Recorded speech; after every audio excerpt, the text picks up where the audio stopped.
He, a skeptical tycoon, blinded by betrayals, who doubted the goodness in people. She, a humble janitor whose simplicity made her a target of ridicule. In an act of altruism on her part, Victor sees her dignity and purity. Driven by attraction, he defends her from humiliation. To everyone's shock, he kneels and proposes, "I choose you, Isabella. I choose your soul, your truth. Marry me." Watch this story to the end. You will be surprised. If you like stories of love, romance, subscribe to this channel, leave your comment. We post videos like this every day. Continuing. The sun hadn't yet risen when Isabella Ferrer pushed open the glass doors of the Caldwell corporate building, pushing her cleaning cart with calloused hands. At 28, she had learned that the early morning was her ally. Few executives roamed the halls at that hour, which meant fewer scornful looks and malicious whispers about the cleaning lady who didn't know her place.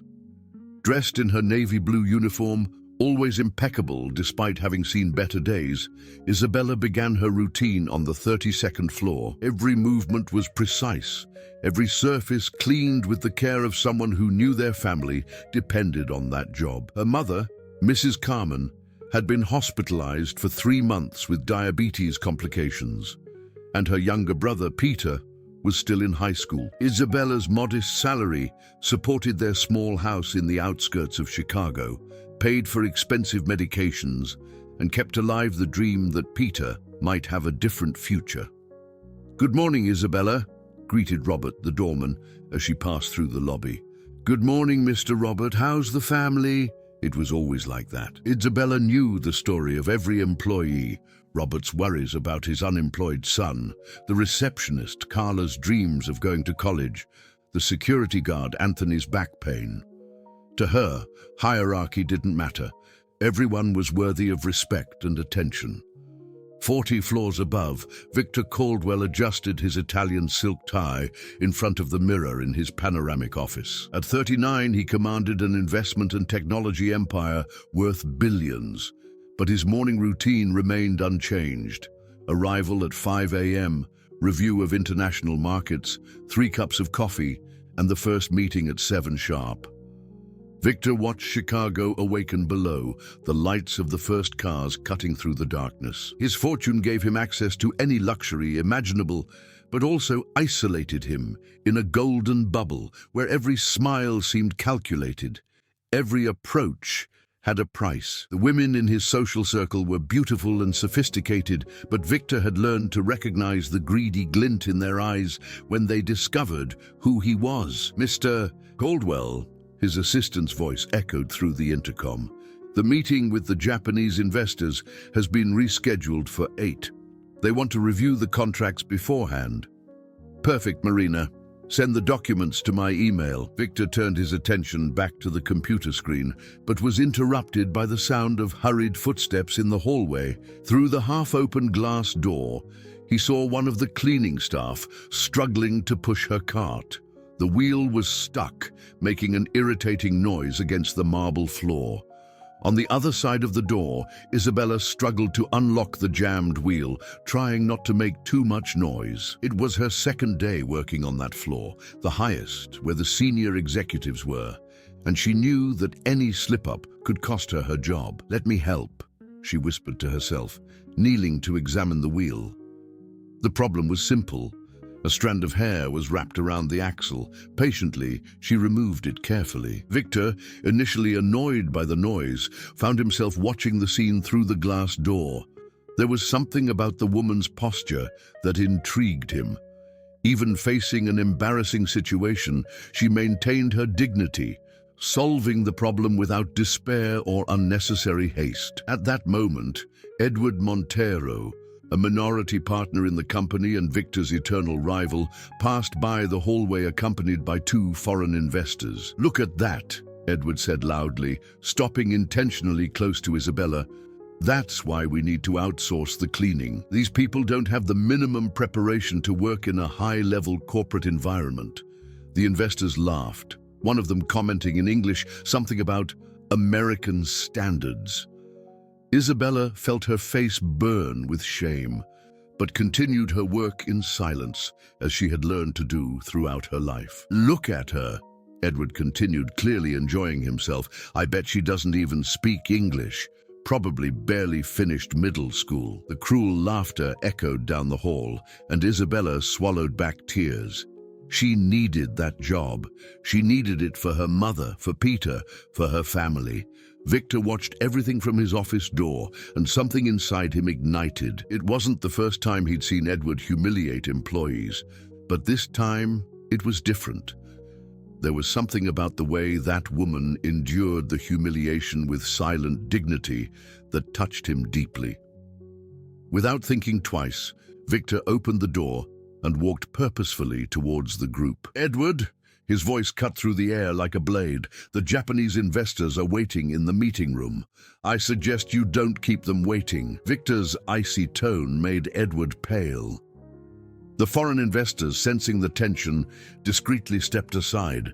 Victor then turned to Isabella, who was still kneeling, fixing the cart. Their eyes met for a moment, and he saw something that disarmed him completely. There was no resentment in that look, only a deep sadness and a silent strength that made him question everything he thought he knew about strength and courage. "Sorry for the inconvenience," he said, surprised by the own kindness in his voice. Isabella just nodded, unable to speak, and Victor returned to his office with his heart beating in a way he hadn't felt in years. In the following days, Victor found himself paying attention to details he had never noticed before. The time the cleaning crew worked on his floor, the soft sound of Isabella's footsteps in the hallway, the way she politely greeted all the employees, regardless of their hierarchical position. Isabella, in turn, felt confused by the encounter. The CEO of the company had addressed her directly, with a kindness that contrasted drastically with his reputation as a cold and uncompromising man. For years, she had worked invisibly through the corporate corridors, accustomed to being treated as part of the furniture. Now, every time she passed by the executive floor, she felt butterflies in her stomach, a mix of nervousness and an unexplainable curiosity. "Isabella, you've been acting strange," commented her colleague Fernanda during the coffee break. "Did something happen?" "No, nothing much," Isabella lied, stirring her sugar distractedly. "Just tired." But it wasn't tiredness.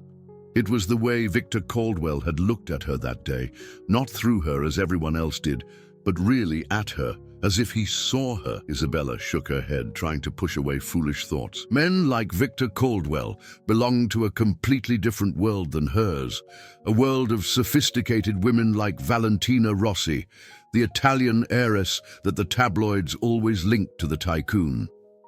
Victor tried to focus on the quarterly reports, but his thoughts kept returning to that morning. There was something about Isabella's quiet dignity that haunted him. In his world, surrounded by people who measured every word and gesture to gain advantages, her authenticity was like an oasis in the desert. "Mr. Caldwell," Marina entered the office with a stack of documents. "Ms. Valentina Rossi has called 3 times.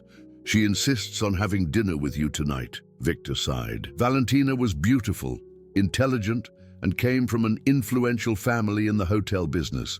She was exactly the type of woman his family would approve of, that society would expect by his side. But their conversations always revolved around social events, investments, and the latest high society gossip. There was never real substance, never any truth. "Tell her I'm busy," Victor replied, turning his eyes back to the window. That afternoon, an incident changed everything. Isabella was cleaning the ladies' room on the 32nd floor when she heard sobbing coming from one of the stalls.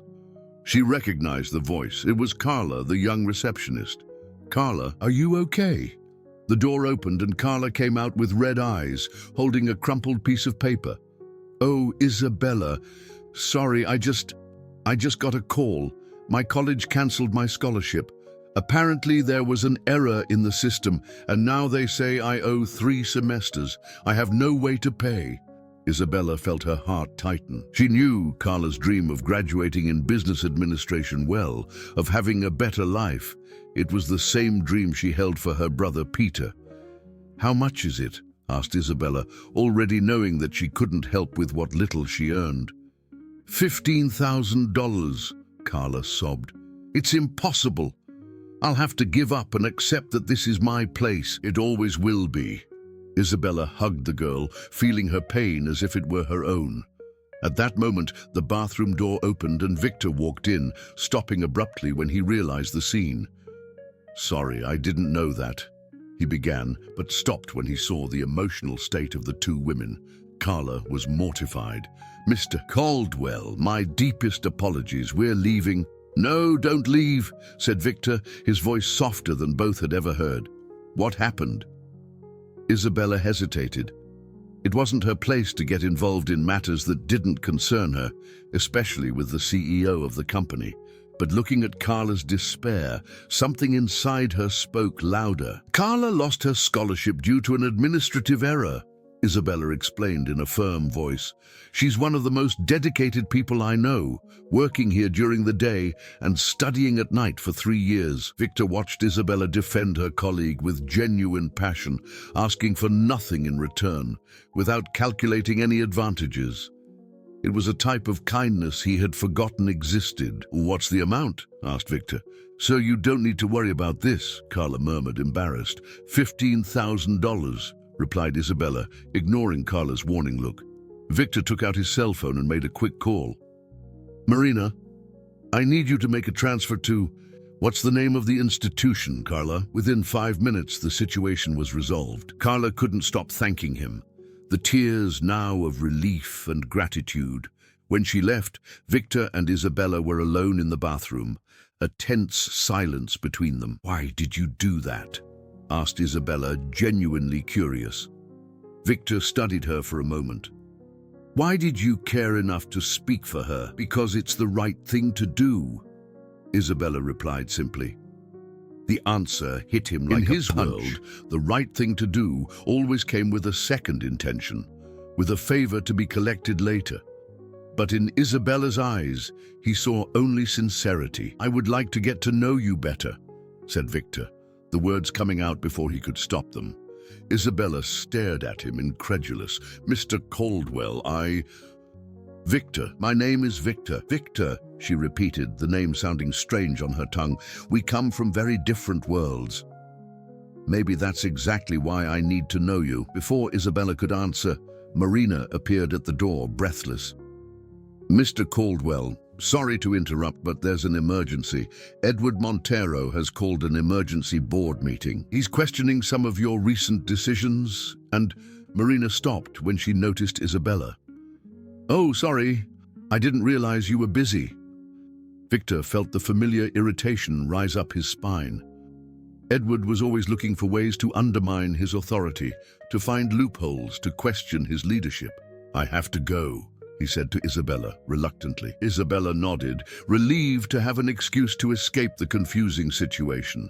But as Victor reached the door, he turned again. "Isabella, tomorrow is Friday.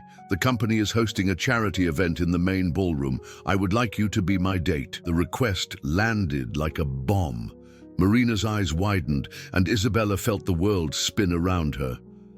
I can't," Isabella stammered.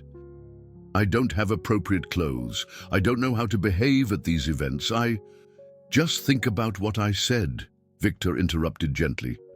"The answer can wait until tomorrow." And with that, he left, leaving Isabella alone with a racing heart and 1,000 unanswered questions, knowing that her life had just taken a completely unexpected turn. The next morning, Isabella arrived at work with her stomach in knots. She had spent the entire night thinking about Victor's invitation, alternating between disbelief and a deep fear of deluding herself. Women like her weren't invited to charity events by men like Victor Caldwell. There had to be some misunderstanding. "You look like you've seen a ghost," commented Robert when she passed the entrance. "Almost," Isabella muttered, forcing a smile. She decided that the best strategy would be to avoid Victor completely. She swapped her shift with a colleague and started working on the commercial floor, far from the executive offices, but fate had other plans. Around 10 in the morning, Isabella was organizing the conference room when she heard raised voices in the hallway. She immediately recognized Edward Montero's voice, louder and more aggressive than usual. "Victor, you're losing focus. First, you waste $15,000 on some random employee. Now what are you doing? Handing out charity around the company?" "Edward, mind your own business." Victor's voice was controlled, but Isabella could sense the tension. "My business. This is my company too. And when you start acting like a sentimental philanthropist, it affects all of us. The shareholders won't be happy to know you're making emotional decisions." Isabella tried to step away discreetly, but bumped into a chair, making noise. The silence in the hallway was immediate. "Looks like we have an audience," said Edward sarcastically. Victor appeared at the door of the conference room, his face tightening when he saw Isabella. "Isabella, I need to talk to you, now." It wasn't a request. Edward smirked and walked away, muttering something about inappropriate entanglements that made Isabella's face burn with shame. Victor led her to his office in silence. When he closed the door, he turned to her, running his hands through his hair in a gesture of frustration. "You heard everything, didn't you?" Isabella nodded, unable to find words. "Edward is right about one thing," Victor said, walking to the window. "I never make emotional decisions. Never. In 39 years of life, every choice I've made has been calculated, weighed, analyzed from every possible angle." He turned to her, his dark eyes intense. "Until I met you." Isabella felt her heart race. "Mr. Caldwell." "Victor," he corrected softly. "We need to talk. And please sit down." Reluctantly, Isabella sat down on the leather armchair, feeling small in the luxurious office. "About last night," Victor began. "I know my invitation was unexpected, but it was sincere." "Why?" The question came out before Isabella could stop herself. "Why me?" Victor was silent for a long moment, as if he was struggling with himself. "Do you want the honest answer or the polite answer?" "The honest one." "Because you remind me of someone I used to be," he said, his voice getting lower. "Or someone I wish I had continued to be." Isabella stared at him, confused. "I wasn't born rich, Isabella. I was born in the south side of Chicago, in a small apartment with a leaky roof and overdue bills on the kitchen table. My mother was a cleaning lady, like you. She worked 3 different jobs to keep me in school." The revelation took her breath away. The Victor Caldwell of the tabloids, always impeccably dressed, always in control, had been a poor boy like her brother Peter. "What happened?"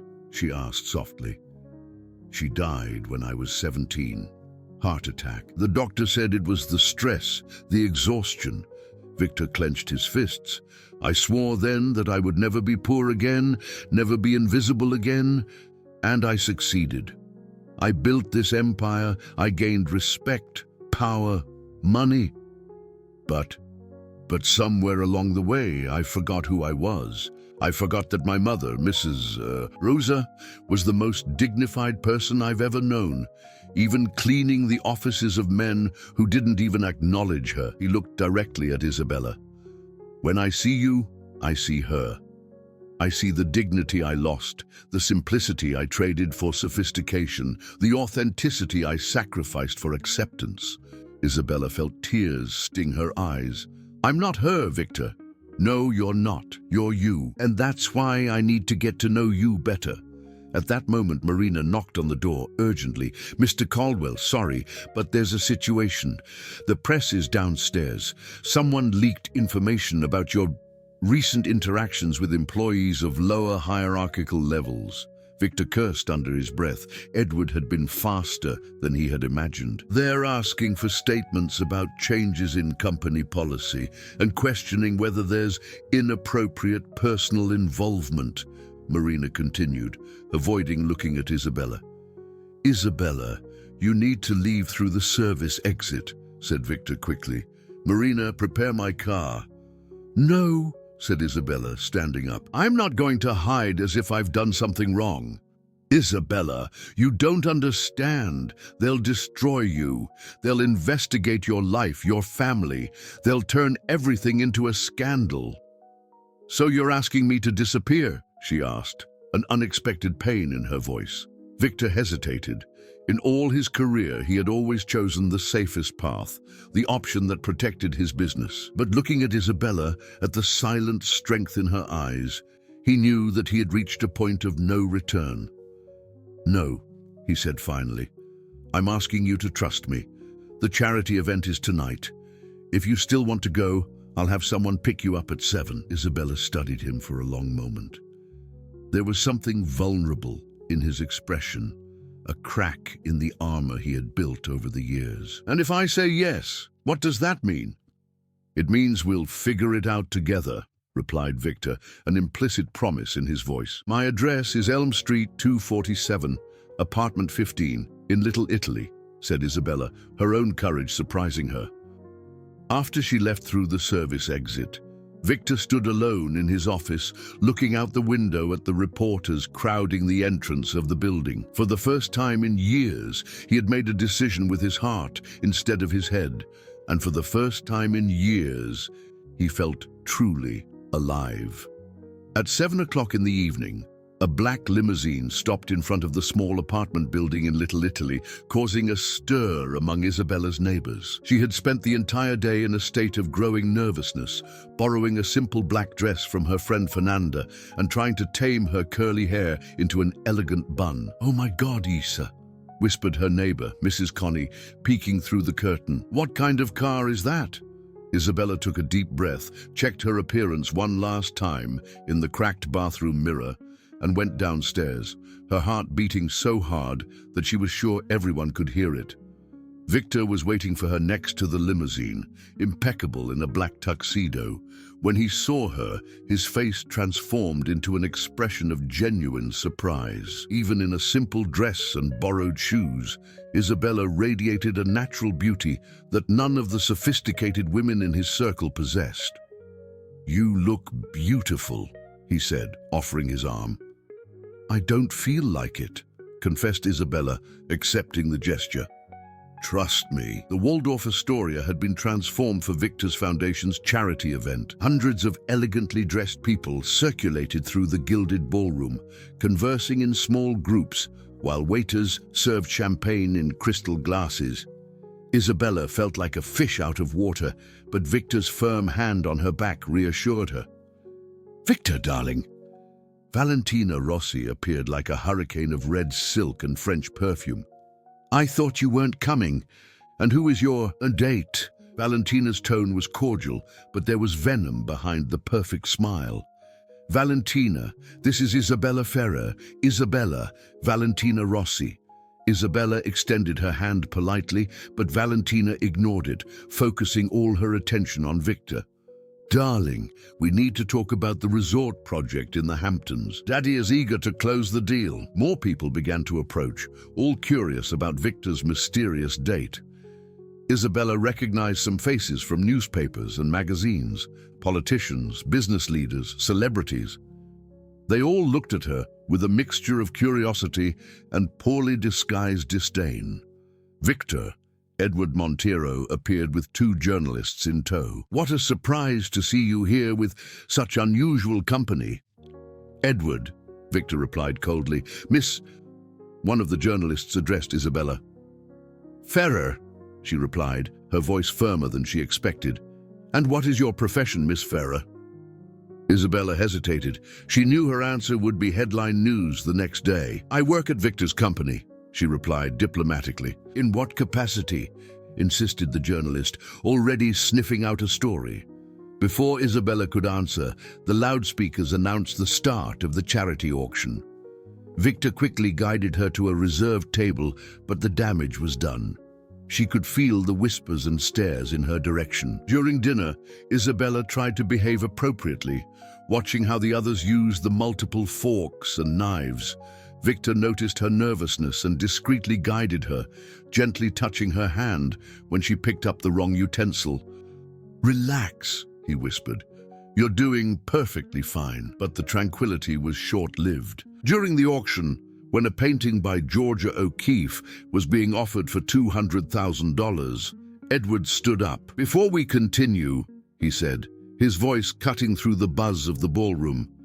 "I'd like to make a special toast to our host, Victor Caldwell, who shows us today that we should never forget our roots." There was a tense silence. Edward raised his glass with a malicious smile. After all, who better to remind us of the importance of charity than someone who works cleaning our offices? The ballroom erupted in shocked murmurs. Isabella felt the blood drain from her face as hundreds of eyes turned to her. Some people laughed nervously, others looked mortified. Victor stood up slowly, his eyes blazing with fury.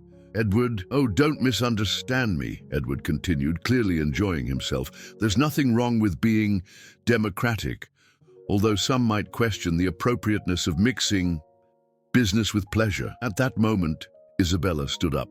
The ballroom became completely silent. "You're right," she said, her clear and firm voice echoing through the room. "I am a janitor. I clean offices, bathrooms, I collect trash, and I'm very proud of my work." She looked around the room, facing each face. "I've worked since I was 16 to support my family. My mother is hospitalized. My younger brother is studying thanks to what I earn cleaning the offices of people like you. And you know what? I've never stolen, never lied, never destroyed anyone's life to get what I have." The silence was deafening. "If that makes me unsuitable to be here, then maybe the problem isn't with me." With that, she grabbed her small purse and headed for the exit. Victor caught up with her in the hotel lobby. "Isabella, wait!" She turned to him, tears in her eyes, but her chin raised with dignity. "I should have known this was going to happen. People like me don't belong in your world, Victor. No," he said, taking her hands. "People like you are exactly what my world needs." At that moment, an explosion of flashes blinded them. Dozens of paparazzi had positioned themselves at the entrance of the hotel, capturing every second of the interaction between them. "Mr. Caldwell, is it true you're having an affair with an employee?" "Miss Ferrer, how long have you known each other?" "Is it true she's pregnant?" Victor pulled Isabella to him, protecting her from the flashes.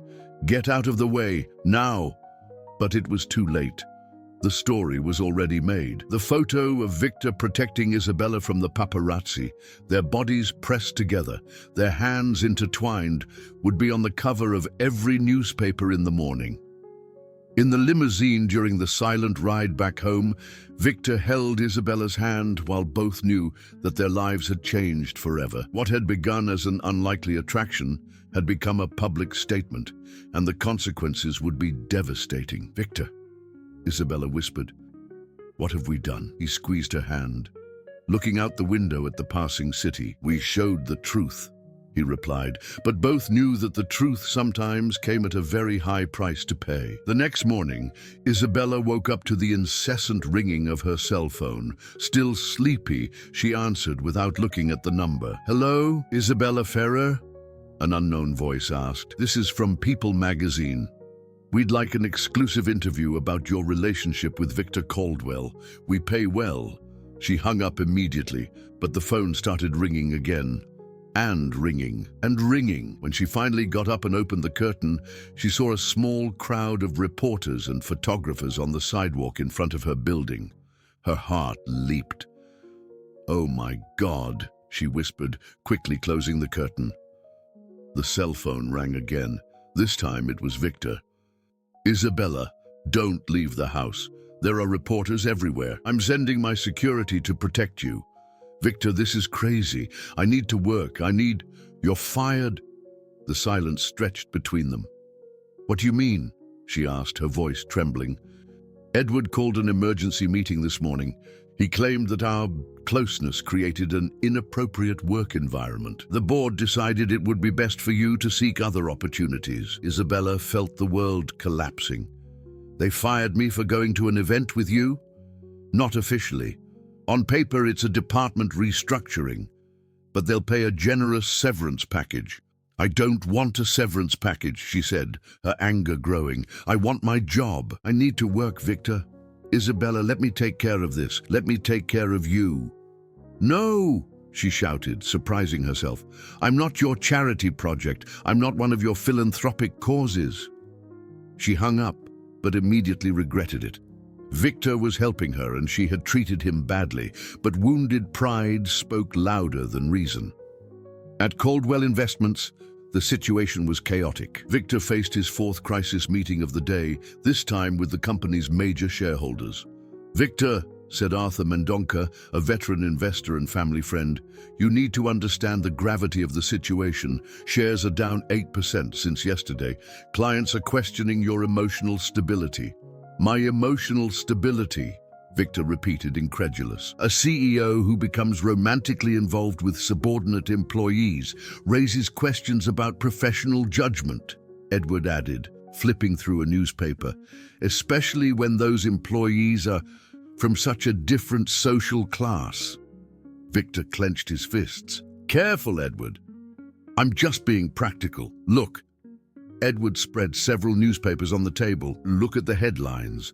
Tycoon and the Cinderella, from scrubbing floors to the altar, Victor Caldwell, love or madness." The headlines were cruel, but what hurt Victor the most were the photos.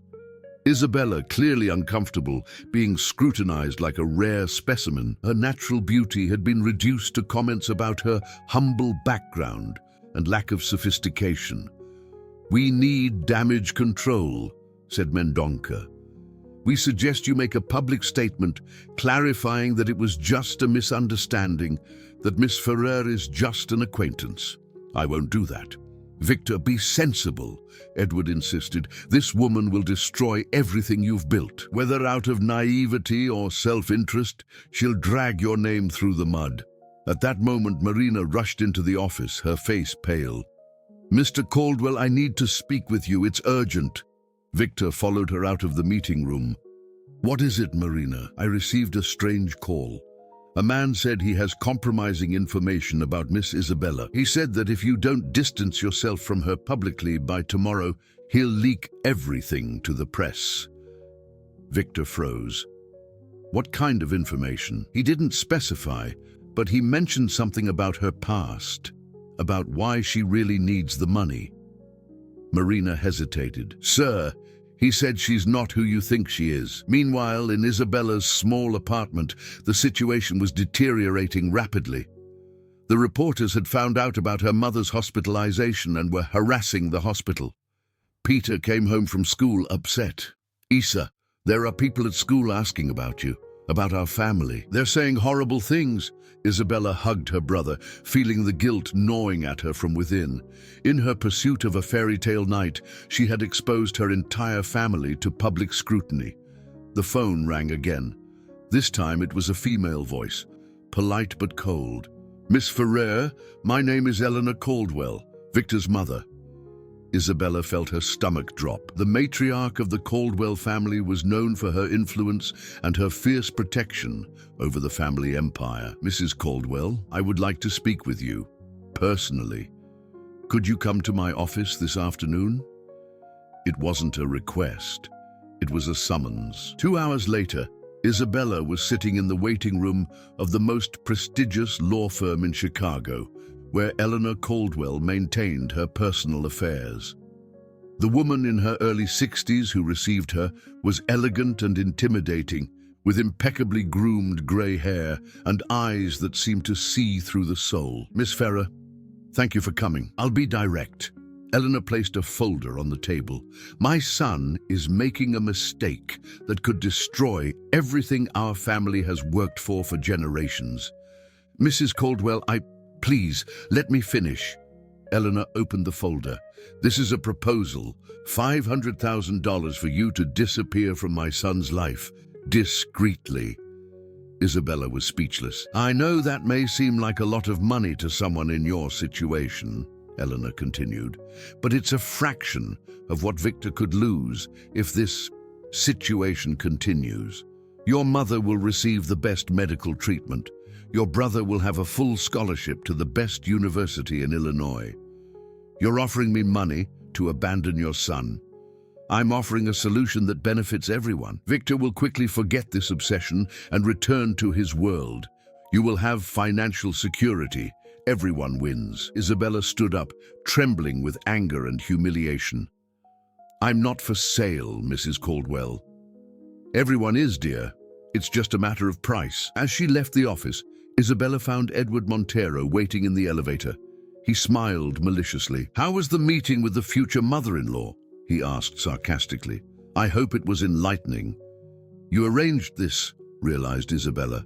"I arranged a conversation between sensible people." Eleanor agreed that it's best to resolve this civilly. The elevator doors opened, but Edward grabbed Isabella's arm. "Listen carefully, young lady. Victor will get tired of you soon. Men like him always do. And when that happens, you'll go back to your little cleaning lady life, but this time with a tarnished reputation and no references. Unless, of course, you accept the family's generous offer." Isabella pulled away from his grip. "Or unless I have something you don't want to become public," she said, improvising a courage she didn't feel. Edward laughed. "And what would that be? That you clean toilets for a living? Everyone already knows that, dear." But something in his gaze changed. A shadow of uncertainty that Isabella noticed immediately. "Victor doesn't know everything about me," she continued, following her intuition. "Neither do you, and if I go down, maybe I'll take some secrets with me." It was a desperate bluff, but it worked. Edward turned pale. "You don't know what you're getting into," he whispered. "Then explain it to me," challenged Isabella. But the elevator doors closed, leaving her alone with more questions than answers, and the certainty that she had just entered a game much more dangerous than she imagined. The next morning, Isabella woke up to desperate knocking on the door. It was Fernanda, her friend and colleague, with her face red from running. "Isa, you need to see this," she said, handing her a newspaper with trembling hands. The front-page headline made Isabella's world collapse. "Cinderella's shocking secret, Victor Caldwell's girlfriend's criminal past revealed." Below, a grainy photo of her at 18, much thinner, with bleached hair and provocative clothing. The article continued inside, with cruel details. Isabella Ferrer worked for 2 years as a dancer at a club on the south side of Chicago. Sources confirm that the young woman, then known by the stage name Izzy, was involved with the establishment's owner, Marcel Caveirão Santos, suspected of money laundering and drug trafficking. Isabella felt her legs give way. Fernanda supported her, leading her to the sofa. "Isa, tell me this isn't true." But Isabella couldn't speak. Tears streamed down her face as the memories she had tried to bury for years resurfaced like an avalanche. At 18, when her mother was diagnosed with diabetes and lost her job, Isabella was desperate, unqualified, and with only a partial high school education, she accepted the first job she found, dancing at a club called Rio Nights. It wasn't prostitution, she repeated to herself every day, it was just dancing. But the boundaries were blurred, and Marcel Santos, the owner, soon began pressuring her for special services for VIP clients. For 2 years, she lived in that hell, sending every penny home while her soul died a little each night. It was only when Marcel was arrested in a federal police operation that she managed to escape, completely changing her life and rebuilding her identity. "There's more," said Fernanda, turning the pages of the newspaper. A second article showed photos of the modest apartment where Isabella lived, with the caption, "See where the woman who won the millionaire's heart lives." There was even an interview with neighbors, some defending her, others insinuating that she had always been very reserved and thought she was superior. Isabella's cell phone began to ring incessantly. Reporters, curious people offering money for exclusive interviews. She turned off the device, but the landline also started ringing. "Isa," Peter came home crying. "The kids at school are making fun of me. They say my sister is a..." He couldn't finish the sentence. Isabella hugged her brother, feeling that she had failed him too. Everything she had done had been to protect her family, and now she had exposed them to the worst possible humiliation. Meanwhile, at Caldwell Investments, Victor read the article for the 5th time, his hands trembling with anger. Not because of the revelation about Isabella's past, but because of the cruelty with which everything was being exposed. "Victor," Edward entered the office with a false expression of regret. "I'm sorry you found out like this. We tried to warn you yesterday, but you refused to listen." "You did this," Victor accused, standing up abruptly. "Me? How so?" "You leaked this information to the press." Edward sighed dramatically. "Victor, I understand you're upset, but look on the bright side. Now you know who you were getting involved with, a former dancer with criminal connections. Imagine if this had come out after a marriage. Get out of my office." "Victor, be sensible. The shareholders are in panic. Eleanor is receiving furious calls from business partners. Your reputation." "Get out." Edward left, but not before leaving more newspapers on the table. The headlines were increasingly cruel. Tycoon fooled by con artist, from stripper to socialite, the Isadora Ferrer hoax, Victor Caldwell, business genius or gold digger victim. Victor tried to call Isabella, but the phone was turned off. He decided to go to her apartment, but when he arrived at the building, he was greeted by a crowd of reporters and onlookers. "Mr. Caldwell, are you going to maintain the relationship even after the revelations? Is it true that she hid her criminal past? How does it feel to be deceived?" Victor forced his way through, but when he reached Isabella's door, she refused to open it. "Isabella, please, I need to talk to you." "Go away, Victor," came the response from the other side of the door, her voice choked with crying. "You've already seen who I really am." "That doesn't matter to me." "Yes, it does. It matters to your family, your business, your reputation. I'm exactly what they said I was, a fraud. You're not a fraud. You're the most truthful person I've ever known. I lied to you, Victor. I omitted who I was, what I did. You survived. You did what you had to do to protect your family. But Isabella didn't open the door. On the other side, she was leaning against the wall, crying silently as she heard his voice become increasingly desperate. "Isabella, please, don't let them win. Don't let them destroy what we have." "We don't have anything," she shouted, the pain exploding in words. "I'm an uneducated ex-dancer who cleans toilets for a living. You're a millionaire. This was never going to work, and now everyone knows it." Victor was silent for a long moment. "If that's what you really believe," he said finally, his voice broken, "then I was wrong about you." Isabella heard his footsteps moving away and slid down the wall to the floor, sobbing. She had lost everything, her job, her dignity, and now the man she had begun to love. 2 hours later, Marina knocked on Victor's door with a grave expression. "Sir, you need to see this." It was an official statement from the company. Caldwell Investments informs that the personal relationship of CEO Victor Caldwell with former employee Isabella Ferrer has come to an end by mutual agreement. The company reaffirms its commitment to professional ethics and regrets any misunderstanding. "I didn't authorize this," said Victor. "It was approved by the board in an emergency meeting. Edward has power of attorney for public relations decisions." Victor crumpled the paper, realizing that he had been completely betrayed.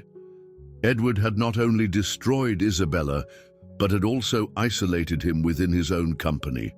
That night, alone in his luxurious apartment, Victor looked at the city through the panoramic window. On the other side of the city, Isabella did the same from the window of her small apartment. Both knew that what they had begun to build together had been completely destroyed, not only by the revelation of the secrets of the past, but by the cruel machinations of people willing to do anything to separate them. Love had lost her power. Truth had been distorted by manipulation, and both were more alone than they had ever been before. 3 weeks had passed since the scandal. Isabella had become a recluse, going out only to visit her mother in the hospital and for job interviews that invariably ended with embarrassed looks and polite apologies when employers discovered who she was. "You have a very specific profile," said the manager of a cleaning company, avoiding eye contact. "Maybe it's best to look for something in another city." Isabella left empty-handed once again, her dignity trampled and her savings dwindling rapidly.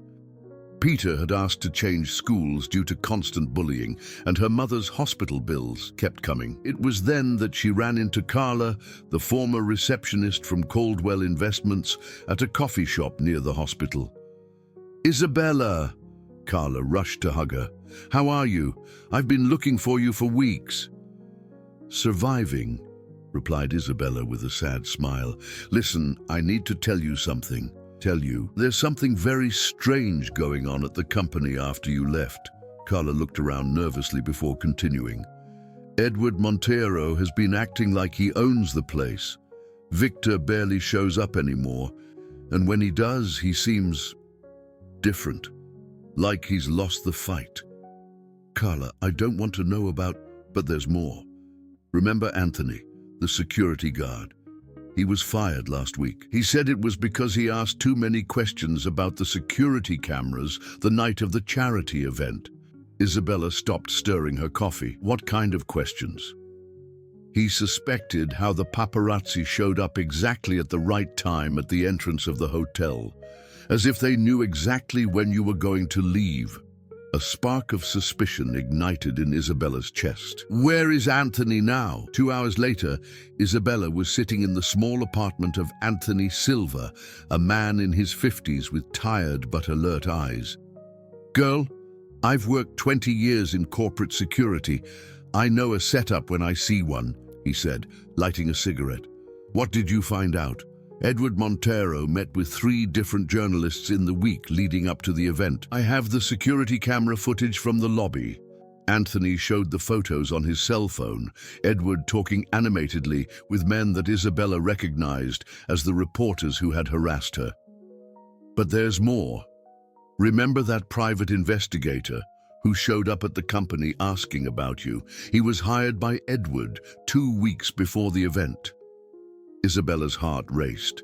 2 weeks before? But Victor only invited me the day before." "Exactly.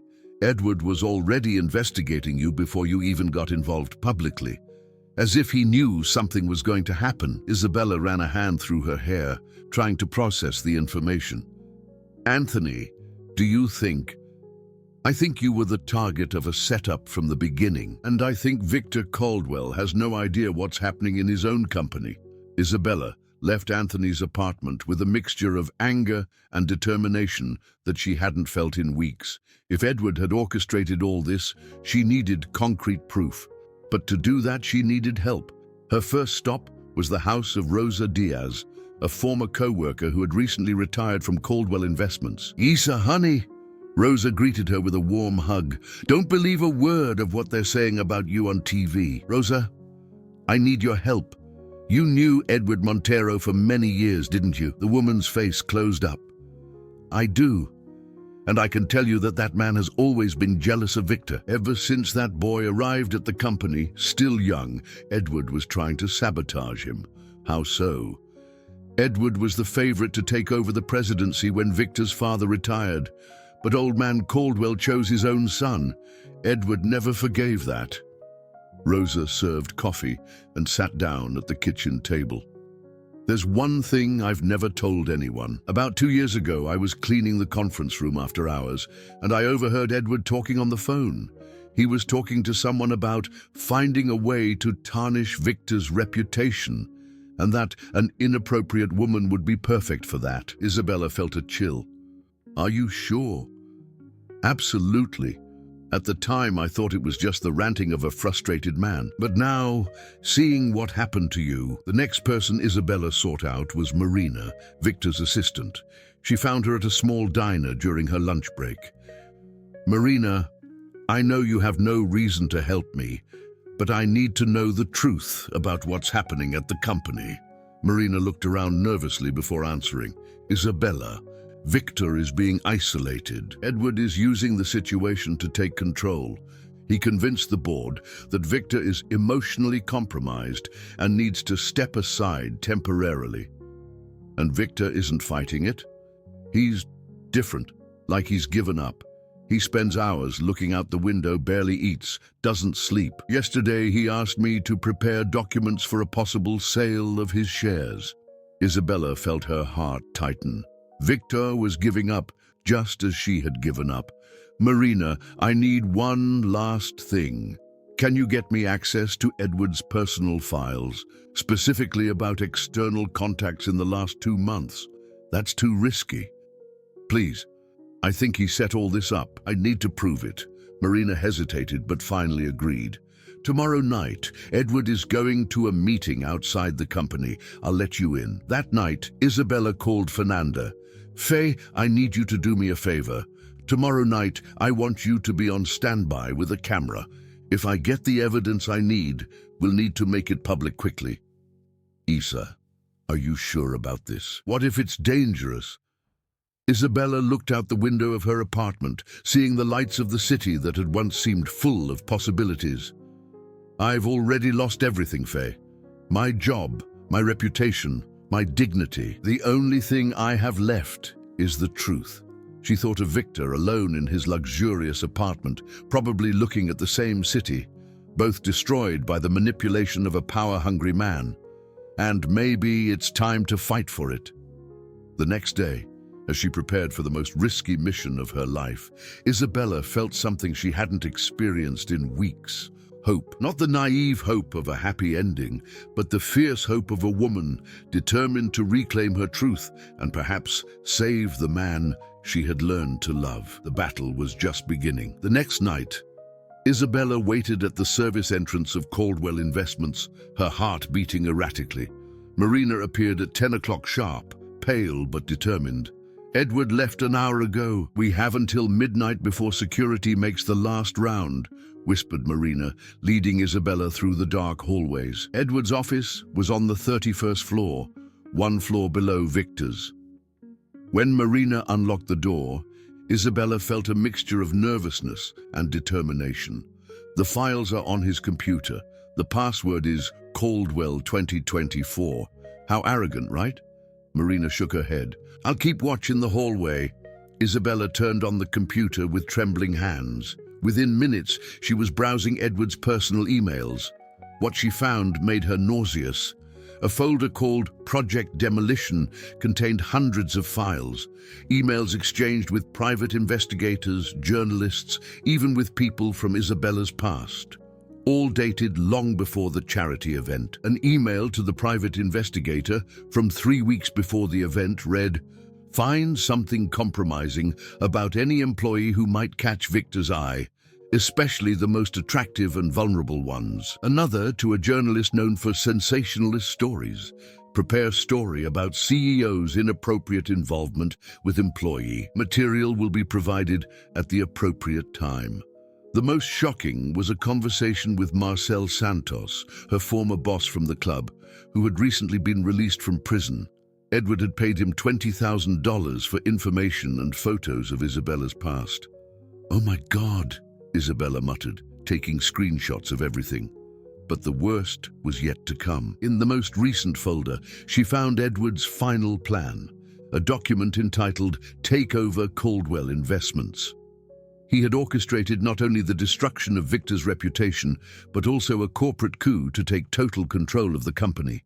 At that moment, Marina rushed into the office. "Isabella, he's back! Edward is coming up the elevator!"